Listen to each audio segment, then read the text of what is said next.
এখন মূসা আলাইহিস সালামের মা কিন্তু তখন খুব শঙ্কিত, ফিরআউন তার সন্তানকে হত্যা করবে। আল্লাহ রাব্বুল আলামিন কোরআনের মধ্যে বলেছেন সূরা কাসাসের মধ্যে, কোন সূরা? সূরা কাসাস। আমি দুইটা সূরার নাম বলছি, আজকে বাসায় গিয়ে পড়বেন। এই দুইটা সূরার মধ্যে সবচেয়ে বেশি হিস্ট্রি আছে মূসা এবং ফিরআউন এই বিষয়টার উপরে। একটা সূরার নাম হচ্ছে সূরা তাহা, এখানে সুন্দর করে ধারাবাহিকভাবে গল্পটা দেওয়া আছে। আর একটা সূরা হচ্ছে সূরা কাসাস, এই দুটো পড়বেন অর্থসহ। তো মূসা আলাইহিস সালামের মায়ের হৃদয়টা খুব শঙ্কিত ছিল যে তার সন্তানকে হত্যা করে ফেলা হবে। আল্লাহ রাব্বুল আলামিন বলছেন যে আমি তার কলবে ইলহাম করলাম। সুবহানাল্লাহ, আল্লাহ পাক তার মায়ের কলবের মধ্যে ইলহাম, মানে কি? ইলহাম হচ্ছে আল্লাহর পক্ষ থেকে প্রত্যাদেশ না, ওহী না, কিন্তু একটা বুঝ বা একটা নূর, একটা তাজাল্লি, একটা বসিরা ঢেলে দেওয়া। এটা কিন্তু নবুয়ত না, একটা কাজের চেতনা বা দৃঢ়তা আল্লাহর পক্ষ থেকে ঢেলে দেওয়া। ঠিক আছে? তো তার মায়ের কলবের মধ্যে আল্লাহ রাব্বুল আলামিন ইলহাম করলেন যে তুমি তোমার সন্তানটাকে সিন্দুকের মধ্যে ভরে ভাসিয়ে দাও নীল নদে।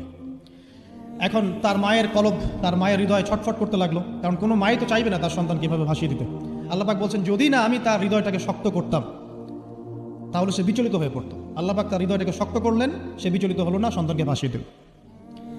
এবার সন্তান ভাসতে ভাসতে ভাসতে কোথায় যাচ্ছে? যেখানে ফেরাউনের স্ত্রী গোসল করছে। কথা কি বুঝতে পারছেন? খুব চমৎকার হিস্ট্রি কিন্তু গল্পটা। এবং গল্প মানে এখানে আসলে গাল গল্প না, এগুলো সত্য ঘটনা। এক একটা বর্ণ তেমন সত্য যেমন সূর্য পূর্ব দিক থেকে ওঠে এবং পশ্চিমে ডোবে, এটা যেমন সত্য, এর এক একটা বর্ণ সত্য, এগুলো কোনো গাল গল্প নয়। এবার ফেরাউনের স্ত্রী আসিয়া সেই সিন্দুক পেয়েছে।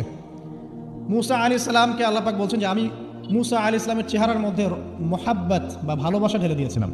তার চেহারা যেই দেখতো তাকে ভালোবাসত, বুঝছেন? ভালোবাসা ঢেলে দিয়েছে। এবার ফেরাউনের স্ত্রী আসিয়া, এখানে আসিয়া নন, অন্য একজন স্ত্রী হয়তো, তিনি বলছেন যে ফেরাউনকে বলছে যে একে আমরা আমাদের কাছে রেখে দিই, হয়তোবা সে আমাদের উপকারে আসবে, অথবা তাকে আমরা সন্তান হিসেবে গ্রহণ করতে পারি। লা তাকতুলুহু, তাকে হত্যা করো না।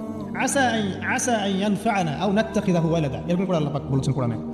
তো ফেরাউন তার স্ত্রীর কথা শুনল এবং তাকে না হত্যা করে রেখে দিল।